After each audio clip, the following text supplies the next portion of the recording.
वो गुंडा बदमाश बोलता है एक रात बिता लो, मैं जमीन छोड़ दूंगा।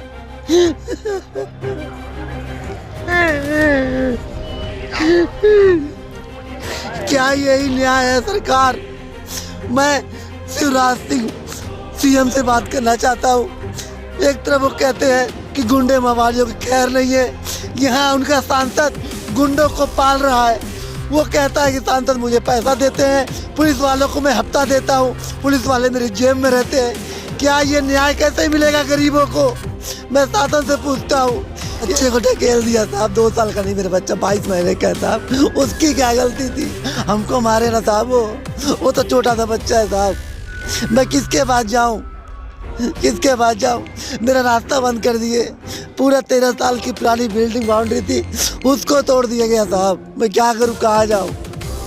कितने बच्चे हैं आप? एक बच्चा साहब बस। एक बच्चे की माँ को सामने वाला कह रहा कि आके रात भर सोए मेरे। रात भर सोए तो मैं जमीन का नाम लिखूंगा बोल रहा है। अच्छा, जमीन दे देगा उसको? जमीन दे देगा बोल रहा था वो।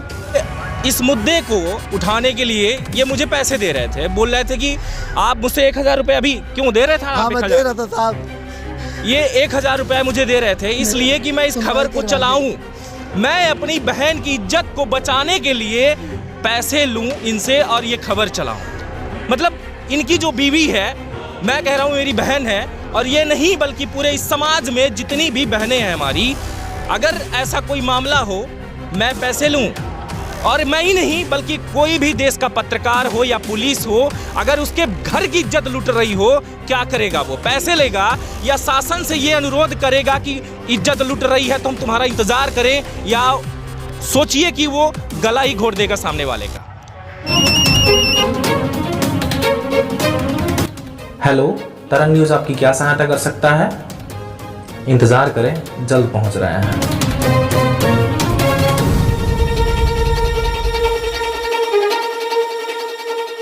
मैं रवि कुमार पांडे आप लोगों के साथ, और आप देख रहे हैं तरंग 24 न्यूज़। आज मैं सीधी के स्टेडियम, छत्रसाल स्टेडियम में बैठा हूं, और इतना दर्द देखने को आज मिलेगा आपको, शर्मसार करने वाला मामला देखने को मिलेगा आपको कि हमारे ही देश के युवा आज अपनी बहनों को पहचानने से इनकार कर रहे हैं। हमारे इस देश में जो रह रहे गुंडे हैं वो हर एक दूसरी बहन को अपनी हवस और बीवी की नज़र से देख रहे हैं। उसके लिए अतिक्रमण करेंगे, उसके लिए गोली चलाएंगे, उसके लिए सब कुछ करेंगे। ऐसा एक मामला देखने को मिलेगा आप लोगों को कि आप सोचेंगे कि क्या हम सुरक्षा नाम की जो चीज़ है, कानून व्यवस्था नाम की जो चीज़ है, वो है भी या नहीं। क्योंकि आप लोगों को बता दें कि एक ऐसा जो मामला देखने को मिल पा रहा है वो है सिहावल चौकी और अमिलिया थाना के अंतर्गत का ये मामला देखने को मिल पा रहा है, जहां चंद जमीनों के लिए और उस पर ज़बरदस्ती अतिक्रमण किया जा रहा है। और अतिक्रमण का मामला जो आप लोगों को मैं बता दूं, वो तहसील में जो है आज भी वहां पर केस चल रहा है, जिसका कोई फैसला सामने नहीं आ रहा, और सामने वाला ज़बरदस्ती उस पर अतिक्रमण कर रहा है। और अतिक्रमण इसलिए कर रहा है क्योंकि उसको चंद पैसे मिल रहे हैं, या बात करें कि वो अतिक्रमण इसलिए कर रहा है क्योंकि किसी की बीवी से उसको सिर्फ एक दिन एक रात चाहिए। ऐसा ही मामला हमारे साथ है। हमारे साथ जुड़ेंगे यहाँ पर, आप लोगों को देखने को मिल रहा होगा कि एक व्यक्ति बैठे हैं जो स्टेडियम में नहीं, कलेक्ट्रेट में रोते बिलखिलाते और ज़मीन में लौट रहे थे। और लगभग मैं ये हमारा जो है 1-2 घंटे से इंतज़ार भी कर रहे थे। कई बार इन्होंने मेरे पास कॉल किया, लिहाजा मैं कहीं दूसरे केस में व्यस्त था और मैंने इनको टाइम दिया था कि मैं आ रहा हूँ, लेकिन आ नहीं पाया। लेकिन वाकई में जो इनका केस है वो सुनकर सीना दहल जाता है कि हम कहाँ जी रहे हैं, किस दुनिया में जी रहे हैं, जहाँ मेरा परिवार इतने बड़े खतरे से गुजर रहा है कि मेरी बीवी को कोई एक रात के लिए सोने को बोले, वो भी एक माँ को जो कि 1-2 बच्चे जिसके रहे उसके सामने ये कह दे कि अपनी बीवी को भेज दो हमारे पास सोने के लिए, तो मैं तुम्हारा ये जो ज़मीन है अतिक्रमण मुक्त कर दूंगा। क्या पूरा मामला है जानने की कोशिश करते हैं, और आइए बात करते हैं।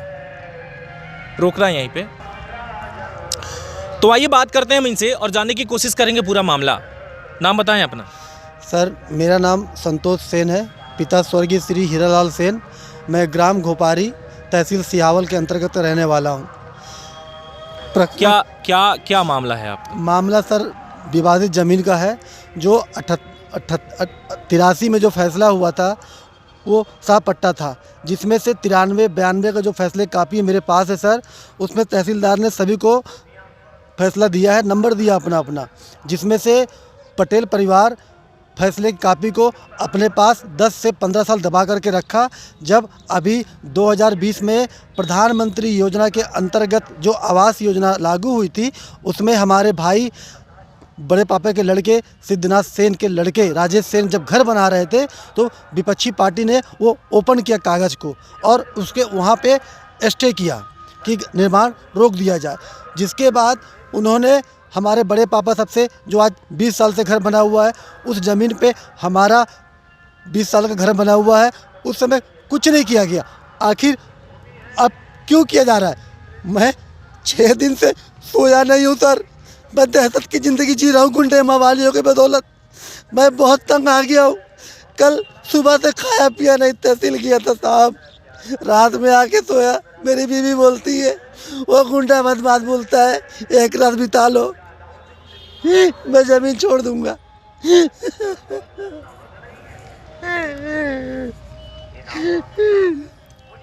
क्या यही न्याय है सरकार?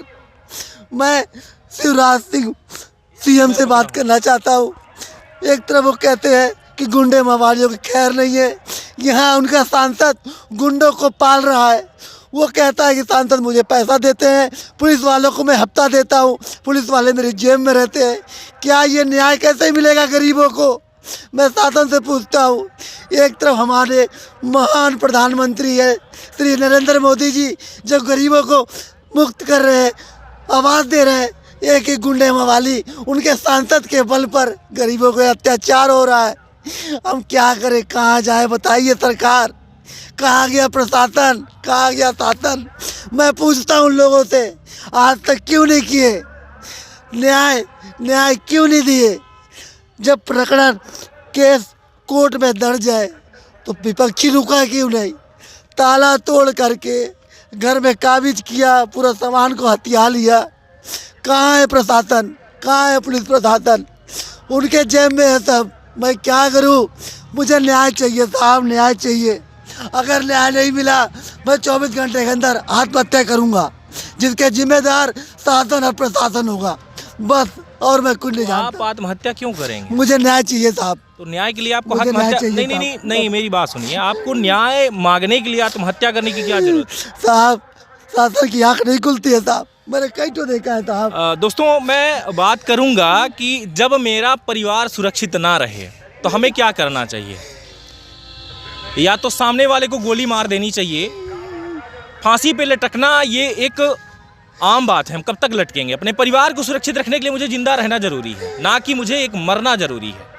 मैं अपने आप को मार नहीं सकता अपने परिवार को बचाने के लिए, ना ही मैं कायर हूँ और ना इनको कायर बनने की ज़रूरत है। अगर मेरे परिवार का इज्जत की तरफ अगर कोई देखेगा तो या तो सामने वाला आँखें नोच लेगा, उसकी आंखें नोच कर खा जाएगा, या फिर कह रहा हूं कि सरेआम गोली मार देगा। सरकार की बात नहीं कर रहा हूं, इस कानूनी व्यवस्था की बात कर रहा हूं कि सरेआम इसको गुनहगार या अपराधी बनाने के लिए इसको जो है टॉर्चर किया जा रहा है। इतना टॉर्चर किया जा रहा है कि मतलब ये अपराधी बन जाए। जो मामला देखने को मिल पा रहा है यहाँ पर, जो पूरी स्टोरी आप सुन पा रहे हैं, हमारी अगर माँ या बेटी की तरफ या बीवी की तरफ कोई इस तरीके से अगर देखे तो हम कैसे बर्दाश्त कर सकते हैं। वहीं इनके द्वारा जो है, जो बताया जा रहा है, शिकायत भी दर्ज की गई है। क्यों शिकायत दर्ज है? कल से कहाँ दर्ज है? अमेलिया थाने में सर। क्या सुनवाई हुई उसकी? अभी नहीं सर, अभी सुनवाई नहीं हुई है। क्या बोले वो? बोले स्थगन आदेश लेकर के आओ, फिर हम कार्रवाई करेंगे।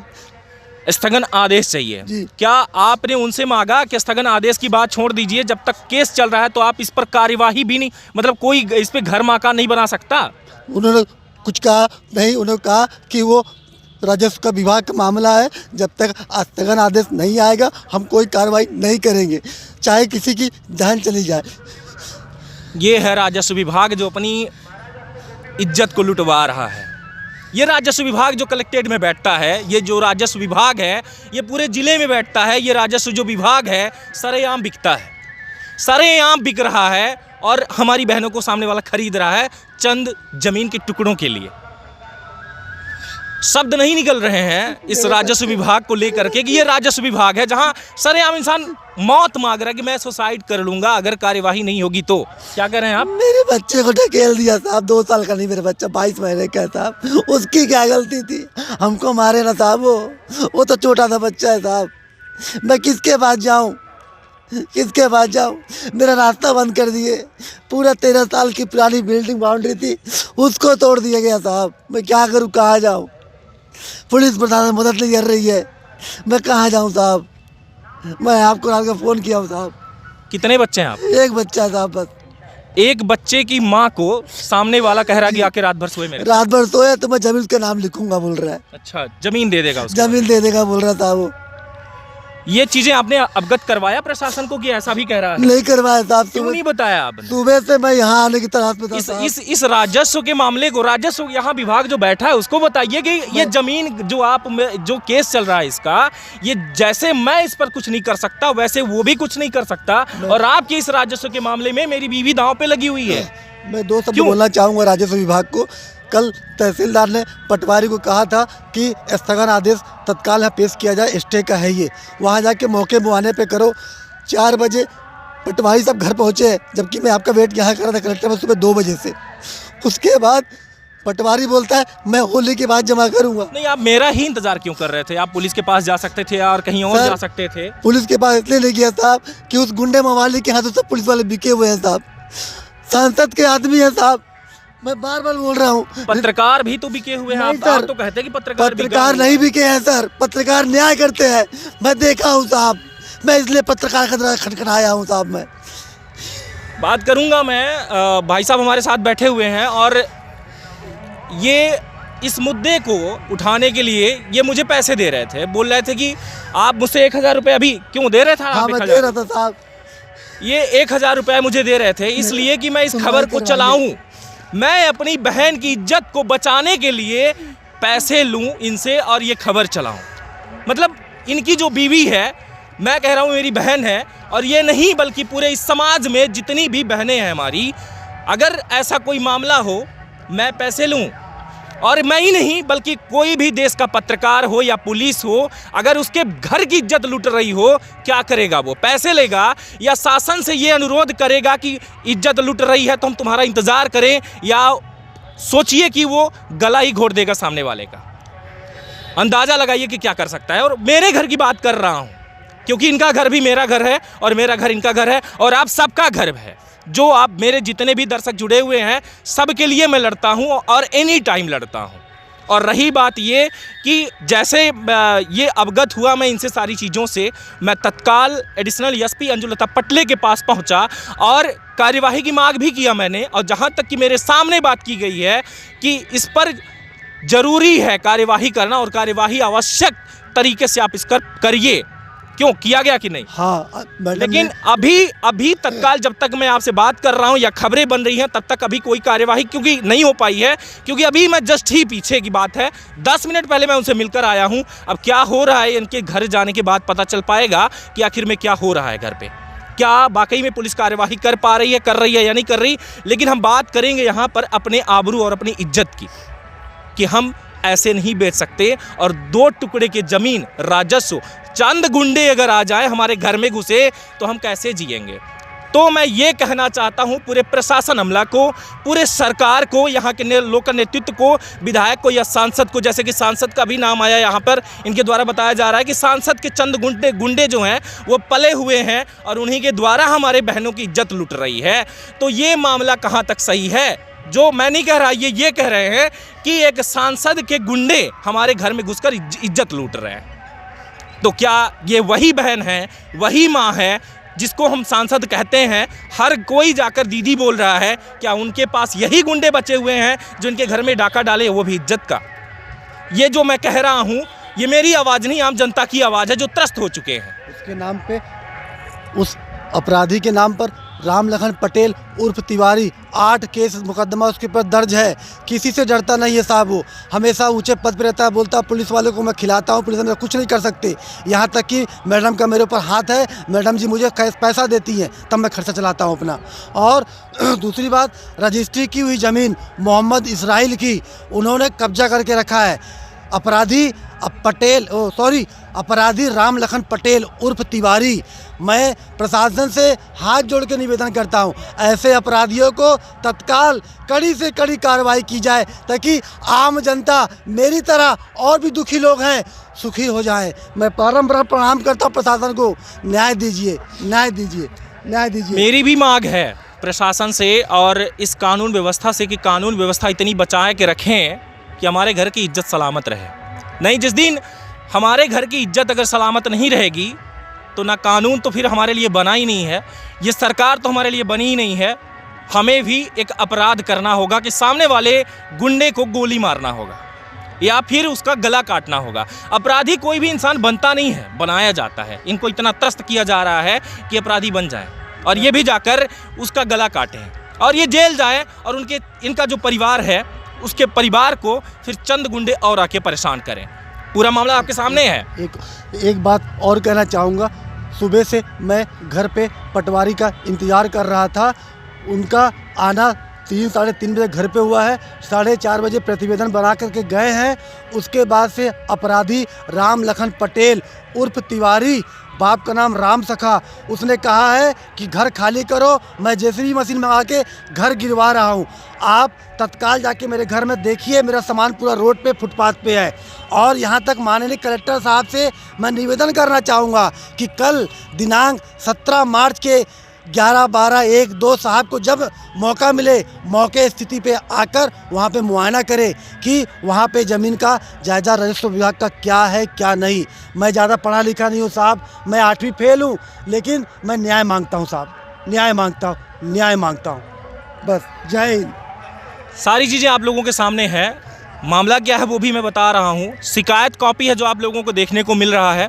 और अब अगर कुछ बचा हुआ है तो इनका परिवार, जिसकी सुरक्षा की डिमांड मैं भी करता हूं, अगर सुरक्षा नहीं हुई तो इनके जैसे चंद आदमी, 4 आदमी, पूरा समाज अपनी इज्जत को बचाने को लेकर के इतना बड़ा कदम उठाएगा कि सामने वाला फिर जिंदा नहीं रह जाएगा।